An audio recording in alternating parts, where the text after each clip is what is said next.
Hi hello welcome back to my channel. ಎಲ್ಲರೂ ಹೇಗಿದ್ದೀರಾ? Hope ನೀವೆಲ್ಲರೂ ಚೆನ್ನಾಗಿದ್ದೀರಿ ಅಂತ ಭಾವಿಸ್ತಾ ಇವತ್ತಿನ ವಿಡಿಯೋ ಸ್ಟಾರ್ಟ್ ಮಾಡ್ತಾ ಇದ್ದೀನಿ. ಸೊ ಇವತ್ತು ನಿಮಗೆಲ್ಲರಿಗೂ ಯೂಸ್ಫುಲ್ ಆಗುವಂತಹ ಒಂದು ಒಳ್ಳೆ ಬಾಡಿ ಸ್ಕ್ರಬ್ಬನ್ನು ತೋರಿಸ್ತಾನೆ. ಸೊ ಈ ಪೌಡರ್ ತುಂಬ ಯೂಸ್ಫುಲ್ ಆಗುತ್ತೆ. ಇದು ಪೌಡರ್ ರೂಪದಲ್ಲಿ ಇರುತ್ತೆ. ನಾನು ಬಾಡಿ ಸ್ಕ್ರಬ್ ಅಂದ ತಕ್ಷಣ ಏನೋ ಲಿಕ್ವಿಡ್ ರೂಪದಲ್ಲಿ ಇರುತ್ತೆ ಅಂತಲ್ಲ, ಪೌಡರ್ ರೂಪದಲ್ಲಿರುತ್ತೆ. ಇದು ಹೋಮ್ ಮೇಡು, ಪ್ಯೂರ್ ಹೋಮ್ ಮೇಡು. ನಿಮಗೆ ಈಸಿಯಾಗಿ ನಿಮ್ಮ ಕಿಚನಲ್ಲಿ ಅವೈಲೇಬಲ್ ಇರುವಂಥ ಕೆಲವೊಂದು ಪ್ರಾಡಕ್ಟ್ಸಿಂದ ಇವತ್ತು ಒಂದು ಒಳ್ಳೆ ಬಾಡಿ ಸ್ಕ್ರಬ್ಬನ್ನು ತೋರಿಸ್ತಾ ಇದ್ದೀನಿ. ಬಾಡಿ ಸ್ಕ್ರಬ್ ಅಷ್ಟೇ ಅಲ್ಲ, ಇದು ಇಡೀ ಎಂಟೈರ್ ಲೈಕ್ ಫೇಸ್ ಆಗಿರ್ಬೋದು, ಕಾಲಿಂದ ಹಿಡಿದು ನೀವು ಕೈ, ನೆಕ್ ಎಲ್ಲ ಕೂಡ ಸ್ಕ್ರಬ್ ಮಾಡ್ಕೋಬೋದು. ತುಂಬಾ ಚೆನ್ನಾಗಿರುತ್ತೆ, ತುಂಬ ಯೂಸ್ಫುಲ್ ಆಗಿರುತ್ತೆ. ವಿಡಿಯೋ ಮಾತ್ರ ಸ್ಕಿಪ್ ಮಾಡಿದೆ ಎಂಡ್ವರೆಗೂ ನೋಡಿ ಗೈಸ್, ನಿಮಗೆ ಗೊತ್ತಾಗುತ್ತೆ ಎಷ್ಟು ಚೆನ್ನಾಗಿ ಇದು ವರ್ಕೌಟ್ ಆಗುತ್ತೆ ಅಂತ ಹೇಳ್ಬೋದು. ಸೊ ಬನ್ನಿ, ಇನ್ನೂ ಲೇಟ್ ಮಾಡಿದೆ ವಿಡಿಯೋ ಸ್ಟಾರ್ಟ್ ಮಾಡೋಣ.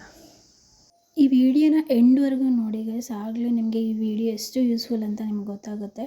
ಫಸ್ಟ್ ಒಂದು ಪ್ಲೇಟ್ ತೊಗೊಳ್ಳಿ, ಅದರಲ್ಲಿ ನೀವು ಶುದ್ಧವಾಗಿ ಜಲ್ಲಡಿ ಮಾಡಿರ್ತೀರಲ್ಲ, ಸೊ ಆ ಹಿಟ್ಟಲ್ಲಿ ಎಲ್ಲ ಕೂಡ ನೀವು ಜಲ್ಲಡಿ ಮಾಡಿ ಕ್ಲೀನಾಗಿ ತೊಗೋಬೇಕು. 2 ಸ್ಪೂನಷ್ಟು ಅಕ್ಕಿ ಹಿಟ್ಟು, 2 ಸ್ಪೂನಷ್ಟು ರಾಗಿ ಹಿಟ್ಟನ್ನು ತೊಗೊಂಡಿದ್ದೀನಿ. ಆ್ಯಂಡ್ ಇಲ್ಲಿ 2 ಸ್ಪೂನಷ್ಟು ಗೋಧಿ ಹಿಟ್ಟನ್ನು ಕೂಡ ನಾನು ಇಲ್ಲಿ ತೊಗೋತಾ ಇದ್ದೀನಿ. ಗೋಧಿ ಹಿಟ್ಟು ಏನಕ್ಕೆ ಅಂತಂದರೆ ಅಕ್ಕಿ ಮತ್ತು ರಾಗಿ ಹಿಟ್ಟು 2 ಸ್ಕಿನ್ನನ್ನು ರಫ್ ಮಾಡುತ್ತೆ. ಗೋಧಿ ಹಿಟ್ಟು ಅನ್ನೋದು ಸ್ಕಿನ್ನನ್ನು ಸಾಫ್ಟ್ ಮಾಡೋಕ್ಕೆ ಯೂಸ್ ಆಗುತ್ತೆ. ಹಾಗಾಗಿ ಗೋಧಿ ಹಿಟ್ಟನ್ನು ಕೂಡ 2 ಸ್ಪೂನಷ್ಟು ತೊಗೊಂಡಿದ್ದೀನಿ. ನಂತರ 2 ಸ್ಪೂನಷ್ಟು ಕಾಫಿ ಪೌಡರನ್ನು ತೊಗೋಬೇಕಾಗುತ್ತೆ. ಸೊ ಇಲ್ಲೇನೇನು ಮಿಕ್ಸ್ ಮಾಡಿದೆ ನಾನು, ಅಕ್ಕಿ ಹಿಟ್ಟು, ರಾಗಿ ಹಿಟ್ಟು, ಗೋಧಿ ಹಿಟ್ಟು ಮತ್ತು ಕಾಫಿ ಹಿಟ್ಟು ಇವೆಲ್ಲ ಕೂಡ ಸರಿಯಾದ ಪ್ರಮಾಣದಲ್ಲಿ, ಅಂದರೆ ಒಂದೇ ಪ್ರಮಾಣದಲ್ಲಿ ತೊಗೋಬೇಕು. 2 ಸ್ಪೂನಷ್ಟು ತೊಗೊಂಡ್ರೆ 2 ಸ್ಪೂನ್ ತೊಗೊಳ್ಳಿ. ನಿಮ್ಗೆ ಇನ್ನೂ ಜಾಸ್ತಿ ಬೇಕು ಕ್ವಾಂಟಿಟಿ ಅಂದರೆ ನೀವು ಒಂದೊಂದು ಗ್ಲಾಸಷ್ಟು, ಅಂದರೆ ಸ್ಮಾಲ್ ಟೀ ಗ್ಲಾಸ್ ಇರುತ್ತಲ್ಲ, ಆ ಗ್ಲಾಸ್ ತುಂಬ ಕೂಡ ನೀವು ಫಿಲ್ ಮಾಡ್ಕೊಂಬಿಟ್ಟು ನೀವು ಆ ಮೆಜರ್ಮೆಂಟಲ್ಲಿ ಕೂಡ ಮಾಡ್ಕೋಬೋದು. ಸೊ ಈ ಎಲ್ಲ ಹಿಟ್ಟುಗಳನ್ನು ಸರಿ ಪ್ರಮಾಣದಲ್ಲಿ ತೊಗೊಂಡು ಚೆನ್ನಾಗಿ ಮಿಕ್ಸ್ ಮಾಡ್ಕೋಬೇಕು. ಎಲ್ಲ ಕೂಡ ಮಿಕ್ಸ್ ಆಗೋ ಥರ ಈ ಥರ ಮಿಕ್ಸ್ ಮಾಡಿಕೊಂಡು, ನಂತರ ಮನೇಲಿ ಯಾವುದಾದ್ರೂ ಖಾಲಿ ಬಾಕ್ಸ್ ಇರುತ್ತಲ್ವ, ಒಂದು ಪ್ಲಾಸ್ಟಿಕ್ ಡಬ್ಬ ಆಗಲಿ, ಸ್ಟೀಲ್ ಡಬ್ಬ ಆಗಲಿ, ಯಾವುದೇ ಇರಲಿ, ಅಥವಾ ಗಾಜಿನ ಡಬ್ಬ ಇದ್ದರೂ ಕೂಡ ಅದರಲ್ಲಿ ನೀವು ಫಿಲ್ ಮಾಡಿಕೊಂಡು ಸ್ಟೋರ್ ಮಾಡಿಕೊಂಡು ಇಟ್ಕೋಬೋದು. ಸೊ ಇದು ನಾನು ತೊಗೊಂಡಿರುವಂಥ ಈ ಪ್ರಮಾಣ ನನಗೆ 10 ಡೇಸ್ವರೆಗೂ ಬರುತ್ತೆ. ಬರೀ ಫೇಸಿಗೆ ಮಾತ್ರ ಅಪ್ಲೈ ಮಾಡ್ತೀನಿ ಅಂದರೆ ಒಂದು 10 ಡೇಸ್ವರೆಗೂ ಬರುತ್ತೆ. ಇಡೀ ಬಾಡಿ ಸ್ಕ್ರಬ್ ಮಾಡ್ಕೋತೀನಿ ಅಂತಂದರೆ ಒಂದು 7 to 8 ಡೇಸ್ವರೆಗೂ ಕೂಡ ಬರುತ್ತೆ. ಇದು ಬಂದುಬಿಟ್ಟು ನಿಮ್ಮ ಸ್ಕಿನ್ನನ್ನು ಚೆನ್ನಾಗಿ ಕ್ಲೀನಾಗಿ ಇಡೋಕ್ಕೆ, ಆ್ಯಂಡ್ ನಿಮಗೆ ಡೆಡ್ ಸ್ಕಿನ್ ಏನಿರುತ್ತಲ್ವ ಅದೆಲ್ಲ ಕೂಡ ರಿಮೂವ್ ಮಾಡಿ ಸ್ಕಿನ್ನನ್ನು ಎಕ್ಸ್ಫೋಲಿಯೇಟ್ ಮಾಡಿ ಸ್ಕಿನ್ನನ್ನು ಬ್ರೈಟ್ ಆಗೋಕ್ಕೆ ತುಂಬಾ ಯೂಸ್ಫುಲ್ ಆಗುತ್ತೆ. ಆ್ಯಂಡ್ ಸ್ಕಿನ್ನನ್ನು ಸ್ಮೂತ್ ಕೂಡ ಮಾಡುತ್ತೆ. ಈಗ ನಾನು ಒಂದು ಬಾಕ್ಸಲ್ಲಿ ಫಿಲ್ ಮಾಡಿಕೊಂಡೆ ಅಲ್ವಾ, ಸೊ ಇಷ್ಟು ಪೌಡ್ರ್ ನಾನು ಉಳಿಸ್ಕೊಂಡಿದ್ದೀನಿ. ಸೊ ಇದರಲ್ಲಿ ಸ್ವಲ್ಪ ನೀರನ್ನು ಬೆರೆಸ್ಕೊತೀನಿ. ಇದು ಹೇಗೆ ಯೂಸ್ ಮಾಡಬೇಕು ಅಂತ ನಾನು ತೋರಿಸ್ತೀನಿ ನೋಡಿ. ಸ್ವಲ್ಪ ನೀರು ಅಂದರೆ ಈ ಪ್ರಮಾಣದಲ್ಲಿ ನೀರನ್ನು ಮಿಕ್ಸ್ ಮಾಡ್ಕೊಳ್ಳಿ. ಫುಲ್ ತೆಳುವಾಗಿ ನೀರಾಗೋ ಥರ ಮಾಡ್ಕೊಬೇಡಿ. ಇಷ್ಟು ಗಟ್ಟಿಯಾಗಿ ನಿಮಗೆ ಬರೋ ಥರ, ಲೈಕ್ ಫೇಸ್ ಪ್ಯಾಕ್ ಅಪ್ಲೈ ಮಾಡ್ತೀವಿ ನೋಡಿ, ಒಂದಿಷ್ಟು ಮುದ್ದೆ ಥರ ಆಗಬೇಕು. ಇಷ್ಟು ಪ್ರಮಾಣದಲ್ಲಿ ನೀವು ಮಾಡಿಕೊಂಡ್ರೆ ಸಾಕು. ಸೊ ಈ ಥರ ಮಿಕ್ಸ್ ಮಾಡ್ಕೊಂಡಾದಮೇಲೆ ನಾವು ಈಗ ಫೇಸ್ ಮೇಲೆ ಆಗಲಿ, ಬಾಡಿ ಮೇಲೆ ಆಗಲಿ, ನೆಕ್ ಮೇಲೆ, ಕಾಲ ಮೇಲೆ, ಪಾದದ ಮೇಲೆ ಕೂಡ ಇದನ್ನು ಅಪ್ಲೈ ಮಾಡಿಕೊಂಡು ಸ್ಕ್ರಬ್ ಮಾಡ್ಕೋಬೋದು. ಇದು ಚೆನ್ನಾಗಿ ಸ್ಕ್ರಬ್ ಆಗುತ್ತೆ, ನಿಮ್ಮ ಬಾಡಿ ಚೆನ್ನಾಗಿ ಎಕ್ಸ್ಫೋಲಿಯೇಟ್ ಆಗುತ್ತೆ. ನಾನಿಲ್ಲಿ ಸ್ನಾನಕ್ಕೆ ಹೋಗ್ತಾಯಿದ್ದೆ, ಸೊ ಅದಕ್ಕಿಂತ ಮುಂಚೆ ನಿಮಗೆ ಈ ವಿಡಿಯೋದಲ್ಲಿ ನಾನು ಹೇಗೆ ಅಪ್ಲೈ ಮಾಡ್ತೀನಿ ಅಂತ ತೋರಿಸ್ತಾ ಇದ್ದೀನಿ ನೋಡಿ. ಜಸ್ಟ್ ಸಿಂಪಲಾಗಿ ಈ ಥರ ನೀವು ಸ್ಕ್ರಬ್ ಮಾಡಿಕೊಂಡ್ರೆ ಸಾಕು. ತುಂಬ ಜನ ಮಿಲ್ಕು ಕೂಡ ಅಪ್ಲೈ ಮಾಡ್ಬೋದು ಅಂತ ಹೇಳ್ತಾರೆ. ಸೊ ಮಿಲ್ಕು ಕೂಡ ಬೇಕಿದ್ರೆ ನೀರು ಬದಲಲ್ಲಿ ಮಿಲ್ಕ್ ಅಪ್ಲೈ ಮಾಡ್ಕೋಬೋದು. ಬಟ್ ರೆಗ್ಯುಲರಾಗಿ ಎವ್ರಿ ಡೇ ಮಿಲ್ಕ್ ಅಪ್ಲೈ ಮಾಡಲ್ಲಲ್ವ, ಸೊ ಹಾಗಾಗಿ ಇಲ್ಲಿ ನೀರನ್ನು ಬೆರೆಸ್ಬಿಟ್ಟು ನಾನು ನಿಮಗೆ ತೋರಿಸ್ತಾ ಇದ್ದೀನಿ. ಸೊ ನೀರು ಕೂಡ ಏನೂ ಆಗೋಲ್ಲ, ತುಂಬ ಚೆನ್ನಾಗಿ ಮಿಕ್ಸ್ ಆಗುತ್ತೆ. ಆ್ಯಂಡ್ ಮಿಲ್ಕ್ ಓನ್ಲಿ ಯಾಕೆ ಅಂತಂದರೆ ಇನ್ನೂ ಸ್ವಲ್ಪ ಸಾಫ್ಟ್ನೆಸ್, ಸ್ಕಿನ್ನ ಸಾಫ್ಟ್ ಮಾಡೋಕ್ಕೆ ಮಿಲ್ಕ್ ಅನ್ನೋದು ಯೂಸ್ ಆಗುತ್ತೆ ಅಷ್ಟೇ. ಸೊ ಈ ಥರ ನೀವು ಸ್ಕ್ರಬ್ ಮಾಡ್ಕೋಬೇಕಾಗತ್ತೆ. ನಾನು ಒಂದು ಪ್ಯಾಕ್ ಅಂದರೆ ಒಂದು ಬಾಕ್ಸ್ ತುಂಬ ಫಿಲ್ ಮಾಡಿಕೊಂಡು ಬಾತ್ರೂಮಲ್ಲಿ ಇಟ್ಕೊಬಿಡ್ತೀನಿ. ಸೊ ಡೈಲಿ ನಾವು ಅದನ್ನು ಯೂಸ್ ಮಾಡ್ಕೋಬೋದು. ಸೊ ನೀವು ನೋಡ್ತಿರ್ಬೋದು ನನ್ನ ಸ್ಕಿನ್ ಎಷ್ಟು ಚೆನ್ನಾಗಿ ಸಾಫ್ಟಾಗಿ ಆಗಿದೆ ಅಂತ ನನಗೆ ಚೆನ್ನಾಗಿ ಫೀಲ್ ಆಗ್ತಾಯಿದೆ. ನೀವು ಒಂದ್ಸರಿನೇ, ನೀವು ಫಸ್ಟ್ ಯೂಸ್ಗೆ ನಿಮಗೆ ಡಿಫ್ರೆನ್ಸ್ ಅನ್ನೋದು ಗೊತ್ತಾಗುತ್ತೆ. ನೀವು ಟ್ರೈ ಮಾಡಿ ಆಮೇಲೆ ನನಗೆ ಕಮೆಂಟಲ್ಲಿ ಹೇಳಿ ಹೇಗಿದೆ ಅಂತ. ಲೈವ್ ರಿಸಲ್ಟ್ ತೋರಿಸ್ತಾ ಇದ್ದೀನಿ. ನೀವು ಒಟ್ಟಿದ್ರೆ ನನಗೆ ಗೊತ್ತಾಗ್ತಿದೆ, ಫುಲ್ ಕ್ಲೀನಾಗಿದೆ, ತುಂಬ ಕ್ಲೀನ್ ಅನ್ನಿಸ್ತಿದೆ ನನ್ನ ಫೇಸ್.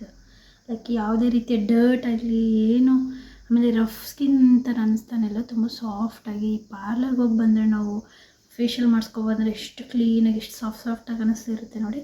ಸೊ ಅದೇ ರೀತಿಯಾಗಿ ನನಗೆ ಸಾಫ್ಟಾಗಿ ಫೀಲ್ ಆಗ್ತಿದೆ, ನೋಡ್ತಿರ್ಬೋದು. ಸೊ ಆಯಿಲಿ ಸ್ಕಿನ್ ಇದ್ದವರು ಅವರಿಗಂತೂ ತುಂಬ ಬೆಸ್ಟ್, ಈ ಪೌಡರ್ ತುಂಬ ಬೆಸ್ಟ್ ಅಂತಲೇ ಹೇಳ್ಬೋದು. ನನ್ನ ಲಿಪ್ಸ್ ಕೂಡ ತುಂಬಾ ಕ್ಲೀನಾಗಿದೆ. ಆ್ಯಂಡ್ ನನ್ನ ಲಿಪ್ಸು ಸ್ವಲ್ಪ ಈ ಥರ ಎದ್ದೇಳ್ಬಿಡ್ತಾಯಿತ್ತು, ಸ್ವಲ್ಪ ಡ್ರೈ ಆಗಿಬಿಟ್ಟು. ಸೊ ಅದೆಲ್ಲ ಕೂಡ ಡ್ರೈ ಸ್ಕಿನ್ ಎಲ್ಲ ಹೋಗಿದೆ. ಸ್ವಲ್ಪ ರೆಡ್ ಆಗಿದೆ, ನೀವು ನೋಡ್ತಿರ್ಬೋದು. ಸೊ ಇದೇ ಥರ ಇದನ್ನು ನೀವು ಎವ್ರಿ ಡೇ ಯೂಸ್ ಮಾಡ್ಬೋದು, ತುಂಬ ಚೆನ್ನಾಗಿ ಒಳ್ಳೆ ರಿಸಲ್ಟೇ ಬರುತ್ತೆ. ಆಲ್ಸೋ ನೀವು ಇದನ್ನು 2 ಡೇಸ್ ಒಂದ್ಸರಿ ಕೂಡ ಯೂಸ್ ಮಾಡ್ಬೋದು, ಬಟ್ ನಾನು ಇದನ್ನು ರೆಗ್ಯುಲರಾಗಿ ಯೂಸ್ ಮಾಡ್ತೀನಿ. ಸೊ ಬಾಡಿ ಮೇಲೆ ಕೂಡ ಎಲ್ಲ ಕೂಡ ಸ್ಕ್ರಬ್ ಮಾಡ್ಕೋತೀನಿ. ನೋಡಿ ಎಷ್ಟು ಸಾಫ್ಟ್ ಅನ್ನಿಸ್ತಾ ಇದೆ ಅಂತ. ವಿಂಟರ್, ಸಮ್ಮರು, ರೇನಿ ಸೀಸನ್, ಯಾವ ಸೀಸನ್ ಆದರೂ ಕೂಡ ಈ ಪೌಡರನ್ನು ಯೂಸ್ ಮಾಡ್ಬೋದು. ಇದರಿಂದ ಯಾವುದೇ ರೀತಿಯ ಸೈಡ್ ಎಫೆಕ್ಟ್ಸ್ ಅಂತೂ ಆಗೋಲ್ಲ. ಬಟ್ ಓನ್ಲಿ ಥಿಂಗ್ ಏನು ಅಂತಂದರೆ ಸ್ಕಿನ್ ಮೇಲೆ ಮಾಯಿಶ್ಚರೈಸರ್, ಕಂಪಲ್ಸರಿ ಮಾಯಿಶ್ಚರೈಸರ್ ಅನ್ನೋದು ಅಪ್ಲೈ ಮಾಡಬೇಕಾಗುತ್ತೆ. ಯಾಕೆ ಅಂತಂದರೆ ಸೊ ಅಕ್ಕಿ ಹಿಟ್ಟು ಅನ್ನೋದು ಆ್ಯಂಡ್ ರಾಗಿ ಹಿಟ್ಟು ಅನ್ನೋದು ಇವೆಲ್ಲ ಕೂಡ ನಮ್ಮ ಏನಿದೆ ನಮ್ಮ ಸ್ಕಿನ್ನನ್ನು ಎಕ್ಸ್ಫೋಲಿಯೇಟ್ ಮಾಡುತ್ತೆ ಆ್ಯಂಡ್ ಡೆಡ್ ಸ್ಕಿನ್ ಎಲ್ಲ ರಿಮೂವ್ ಮಾಡುತ್ತೆ ಆ್ಯಂಡ್ ಬ್ಲ್ಯಾಕ್ ಹೆಡ್ಸ್ ಎಲ್ಲ ರಿಮೂವ್ ಮಾಡುತ್ತೆ. ಸೊ ಡೆಡ್ ಸ್ಕಿನ್ ಎಲ್ಲ ರಿಮೂವ್ ಮಾಡುತ್ತೆ ಅಂದರೆ ಅದು ಆಬ್ವಿಯಸ್ಲಿ ಸ್ವಲ್ಪ ರಫ್ ಆಗೇ ಇರುತ್ತೆ ಪೌಡರ್ ಅಂತ ಅರ್ಥ. ಆ್ಯಂಡ್ ಸ್ಕ್ರಬ್ ಮಾಡುತ್ತೆ ಅಂದರೆ ಅದು ಆಬ್ವಿಯಸ್ಲಿ ರಫ್ ಆಗೇ ಇರುತ್ತೆ. ಸೊ ಆ್ಯಂಡ್ ಕಾಫಿ ಪೌಡರ್ ಕೂಡ ಅಷ್ಟೇ ಸ್ಕಿನ್ನನ್ನು ಎಕ್ಸ್ಫೋಲಿಯೇಟ್ ಮಾಡುತ್ತೆ, ಹಾಗೆಯೇ ನಮ್ಮ ಡೆಡ್ ಸ್ಕಿನ್ ಎಲ್ಲ ಕೂಡ ರಿಮೂವ್ ಮಾಡುತ್ತೆ. ಅದಕ್ಕೋಸ್ಕರ ತುಂಬ ರಫ್ ಆಗದೆ ಇರಲಿ ಅನ್ನೋಗೋಸ್ಕರ ನಾನು ಒಂದು ಸ್ವಲ್ಪ ಗೋಧಿ ಹಿಟ್ಟನ್ನು ಕೂಡ ಆ್ಯಡ್ ಮಾಡಿದೆ. ಅಕ್ಕಿ ಹಿಟ್ಟು, ರಾಗಿ ಹಿಟ್ಟು ಆ್ಯಂಡ್ ಕಾಫಿ ಪೌಡರ್ ಇವು 3 ಕೂಡ ಸ್ವಲ್ಪ ಸ್ಕಿನ್ನನ್ನು ರಫ್ ಮಾಡುತ್ತೆ. ಹಾಗಾಗಿ ಸ್ಕಿನ್ಗೆ ಮಾಯಿಶ್ಚರೈಸರ್ ಅಪ್ಲೈ ಮಾಡೋದ್ರಿಂದ ತುಂಬ ಸಾಫ್ಟಾಗಿ ಇರುತ್ತೆ. ಆ್ಯಂಡ್ ನಿಮ್ಮ ಸ್ಕಿನ್ ಏನಿದೆ ಇವಾಗ ನೀವೇನು ಲೈವಾಗಿ ನೋಡ್ತಿದ್ದೀರೋ ಇದು ಯಾವುದೇ ರೀತಿಯ ವೀಡಿಯೋ ಎಡಿಟ್ ಆಗಿರಲ್ಲ. ಸೊ ಮಾಯಿಶ್ಚರೈಸರ್ ಅಪ್ಲೈ ಮಾಡೋದ್ರಿಂದ ಸ್ಕಿನ್ ತುಂಬ ಸಾಫ್ಟಾಗಿ ಇರುತ್ತೆ. ಆ್ಯಂಡ್ ಇದನ್ನು ಎವ್ರಿ ಡೇ ಟ್ರೈ ಮಾಡಿ ನೋಡಿ. ನೀವು 21 ಡೇಸ್ ಚಾಲೆಂಜ್ ಆಗಿ ತೊಗೊಳ್ಳಿ. ಸೊ 21 ಡೇಸ್ಗೆ ನಿಮ್ಗೆ ಯಾವ ರೀತಿಯಾಗಿ ರಿಸಲ್ಟ್ ಬಂತು ಅಂತ ಕಮೆಂಟಲ್ಲಿ ಖಂಡಿತ ಹೇಳಿ. ಈಗಲಾದರೂ ಹೇಳಿ, ಅಥವಾ ನೀವು ಯೂಸ್ ಮಾಡಿದ 5 ಡೇಸ್ಗಾದರೂ ಕಮೆಂಟ್ ಮಾಡಿ, ಅಥವಾ 21 ಡೇಸ್ ಆದಮೇಲೆ ಕೂಡ ನೀವು ಇದನ್ನು ಕಮೆಂಟಲ್ಲಿ ಹೇಳ್ಬೋದು. ಸೊ ಈ ಪೌಡರ್ ತುಂಬ ಯೂಸ್ಫುಲ್ ಆಗಿರುತ್ತೆ, ನೀವು ಕೂಡ ಖಂಡಿತ ಟ್ರೈ ಮಾಡಿ ಗೈಸ್. ಸೊ ನೋಡಿದ್ರಲ್ವ ಗೈಸ್, ಇದಾಗಿತ್ತು ಇವತ್ತಿನ ವೀಡಿಯೋ. ಐ ಹೋಪ್ ನಿಮ್ಮೆಲ್ಲರಿಗೂ ಕೂಡ ವಿಡಿಯೋ ಇಷ್ಟ ಆಯಿತು ಅಂತ ಭಾವಿಸ್ತೀನಿ. ಇಷ್ಟ ಆದರೆ ನನ್ನ ಚಾನಲ್ನ ಸಬ್ಸ್ಕ್ರೈಬ್ ಮಾಡ್ಕೊಳ್ಳಿ, ನಿಮ್ಮ ಫ್ರೆಂಡ್ಸ್ ಆ್ಯಂಡ್ ಫ್ಯಾಮಿಲಿಗೂ ಕೂಡ ಶೇರ್ ಮಾಡಿ. ಆ್ಯಂಡ್ ನೀವು ಖಂಡಿತ ಇದನ್ನು ಟ್ರೈ ಮಾಡಿ ಆ್ಯಂಡ್ ಕಮೆಂಟಲ್ಲಿ ಹೇಗಿದೆ ಅಂತ ಹೇಳಿ.